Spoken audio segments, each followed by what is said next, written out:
Hello and welcome to Planet Pulse on Firstpost. The Earth is constantly changing, and in recent years, for the worse. Summers are getting hotter and winters harsher. Rising sea levels, floods, drought, wildfires, and torrential rains have been disrupting lives across continents. The fight against climate change is needed now more than ever. On this show, we bring you all the top stories on the climate crisis, its causes, its brutal effects, and the warriors helping to fight the menace. May 2025 will be remembered not for the opening of new war fronts or trade deals, but for nature's unrelenting siege. Across continents, climate extremes erupted like dominoes. Floods swallowed towns, fires painted skies red, and heat waves shattered centuries-old records. From urban chaos in Mumbai to torched valleys in South Korea, no border was spared. The World Meteorological Organization warned that the next 5 years will see temperatures hover near record highs. An omen we ignored is now made real. Disaster costs are soaring past $2.3 trillion annually. And yet, the real price? Lives disrupted, futures scorched. Our next report tracks the chaos region by region. May 2025 will be remembered not for wars, elections, or diplomatic standoffs, but for something far more elemental. Because while leaders across the globe sparred over policies and borders, it was the Earth that made the loudest statement. This month, climate change wasn't the backdrop, it was the headline. The World Meteorological Organization warned that the next 5 years would likely remain at or near record high temperatures, raising the risk of even more extreme weather. Surprised? Well, don't be, because the signs are already here. And the disaster spiraled so fast and so furious that they gave no time to think and no time for action. According to the UNDRR, total global disaster-related costs, including indirect and ecological impacts, have now surpassed $2.3 trillion annually. And in May, the bill only grew heavier.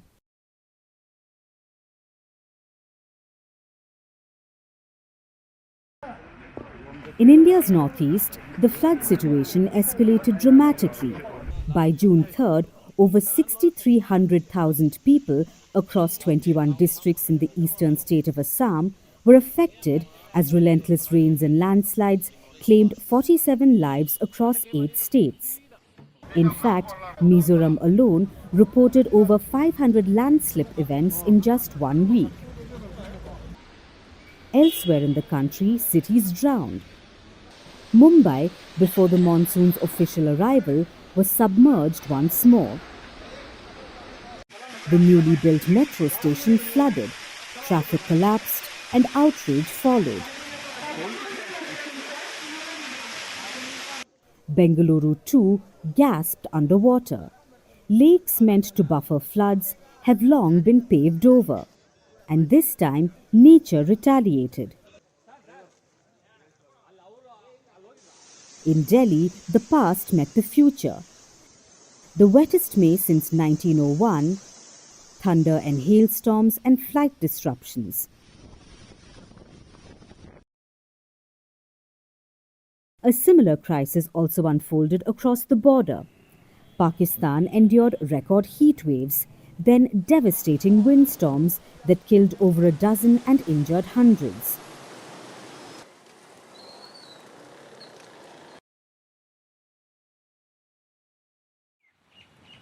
Meanwhile, the UAE broke its own record of the hottest May, not once but twice. Swehan scorched at 51.6 degrees Celsius, reminding the vulnerability even wealthy desert nations face.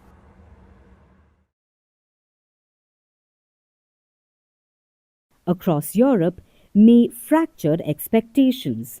Northern and western regions dried up, while southern zones from Spain to Greece saw their shares of heat waves and wildfires.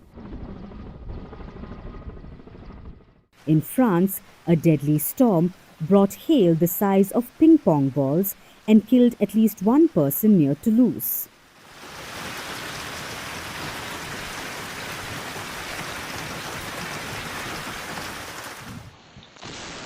Across the Atlantic, the United States was no safer. A May 16th tornado outbreak tore through Kentucky, Missouri, and Virginia, leaving 28 dead. In the central Mississippi River Valley, rivers swelled and streets vanished underwater. And in neighboring Canada, wildfires burned across 1.4 million hectares, forcing mass evacuations and sending smoke into United States cities like New York and even across the Atlantic to Europe, triggering air quality alerts.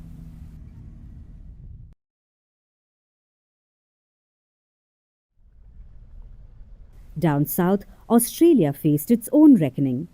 From May 19th to the 23rd, torrential rains lashed New South Wales, flooding towns like Port Macquarie and Coffs Harbour, leaving behind devastation across coastlines and farmlands.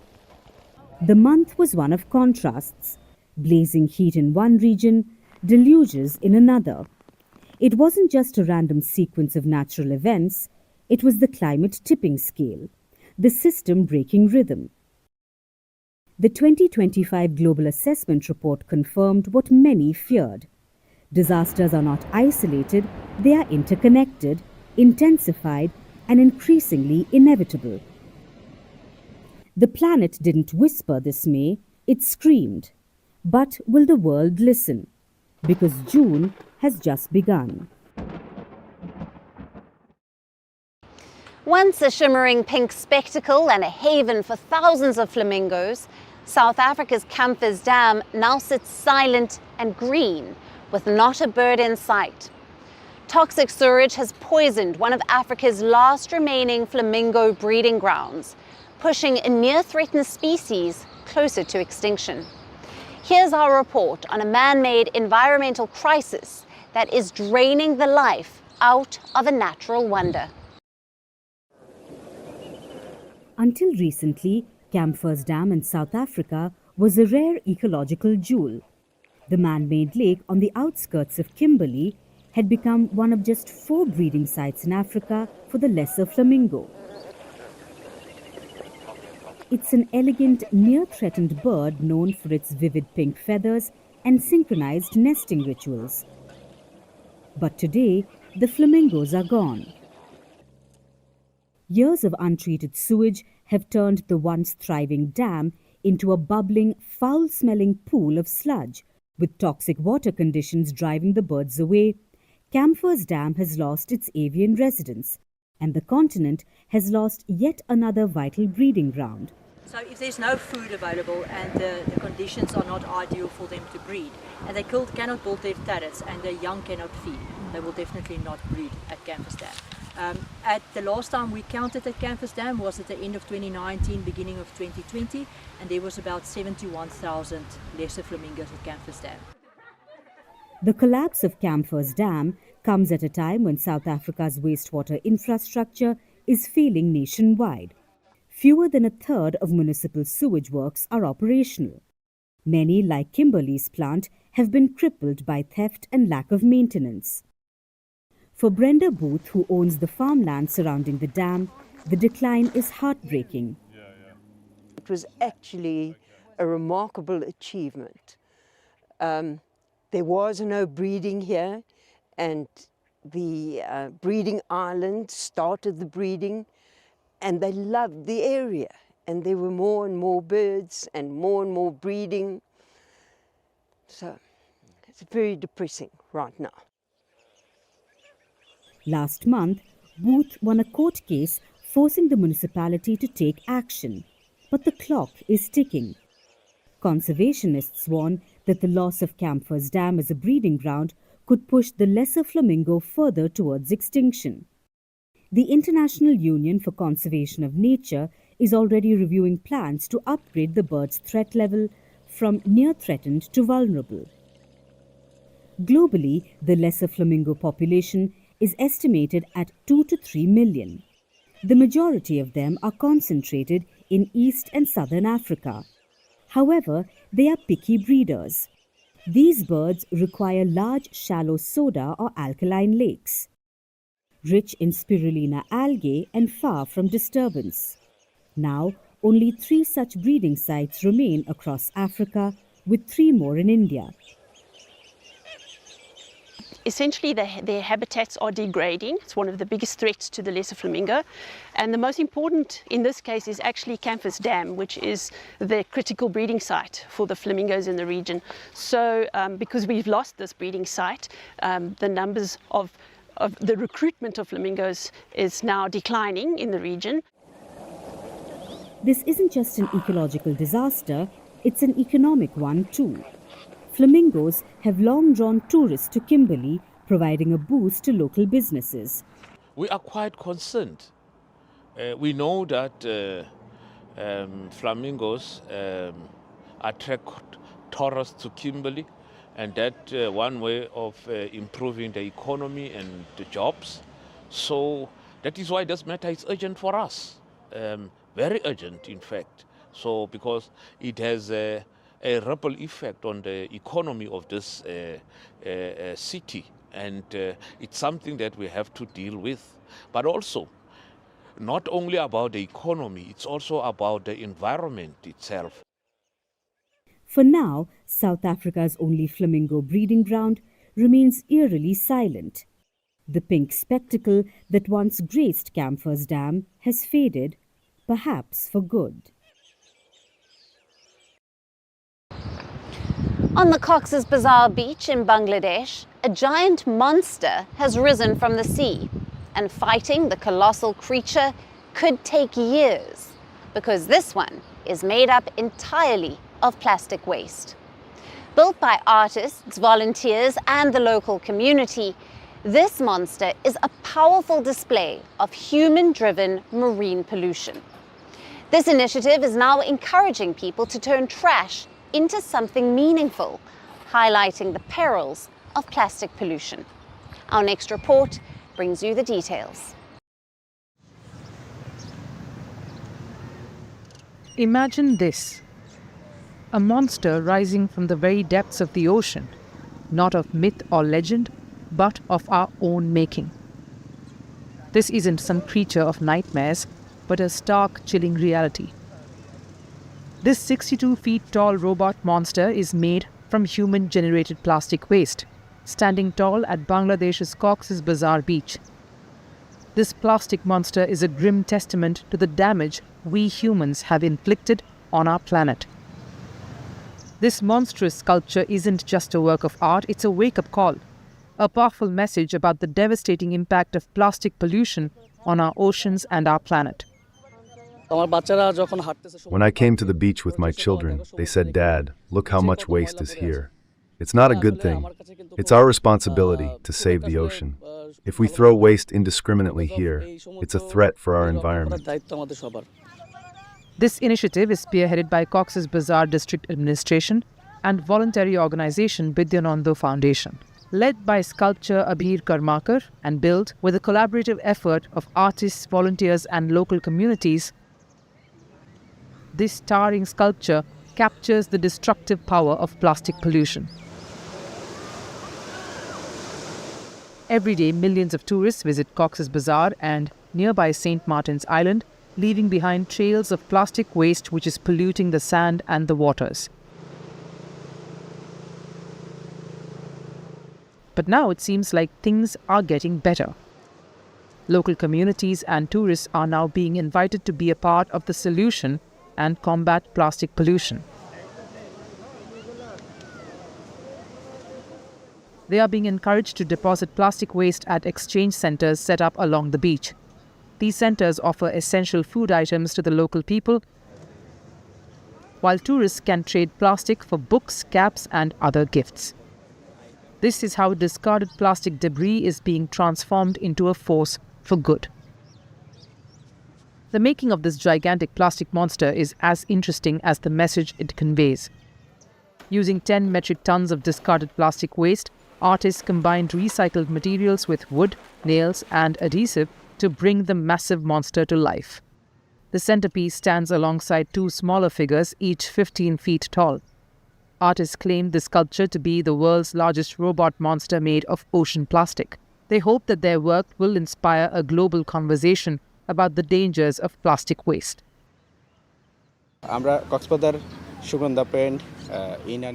We made this statue collecting plastics from Sugandha Beach, Inni Beach and Teknaf in Cox's Bazar. Almost all of these plastics are ocean plastics, as we collected them from the shores. Here we have plastic bottles, plastics used by the fishermen, and plastics used for households that go to the ocean once we dump them. A member of the Bidyananda Foundation, Jamaluddin, revealed that this initiative is a part of a nationwide mission to recycle 500 metric tons of plastic waste. This is not the first time Cox's Bazar has hosted such an initiative. In 2022, an earlier version of the plastic monster was inaugurated. However, this year's sculpture is larger than the previous ones. Organizers emphasize that the problem of plastic pollution has only gotten worse since then. We wanted to demonstrate that plastic pollution is still an issue, which is getting worse day by day. We wanted to give this message by making this monster. This initiative isn't just about cleaning up the beach, it's about changing our mindset. It's about recognizing that our actions have consequences and that we have the power to make a difference. The future of our planet indeed rests in our hands. We felt that it's necessary to resist this plastic pollution, and we made a monster with waste plastics, which we say is the world's largest plastic monster. We want to send a message about how harmful plastic is for our nation. If we want to protect our next generation, we need to fight this monster problem right now. This monstrous sculpture stands as a powerful symbol of hope. It's never too late to reflect on our actions and switch to an environment-friendly lifestyle. So that the next time you're walking on a beach, you don't spot a plastic robot monster. And in case you spot one, just know that you are the one creating it.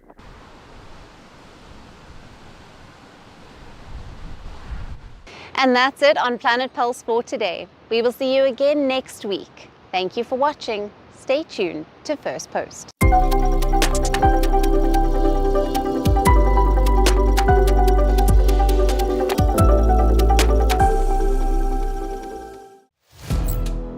Firstpost now available in 9 languages on YouTube. English, at $36 trillion. French, Le FMI, comme German, geschäftsführenden Direktor, Hindi, $30 trillion ka kaljo. Indonesian, Pemerintah tanpa pemeriksaan. Italian, Sekali radikali. Japanese, $1 Portuguese, por causa do próprio balanço patrimonial. Spanish. Beautiful bill. Go to Settings, click on Audio Track and select a language of your choice. Be the first to know what's happening around you in your first language. Firstpost.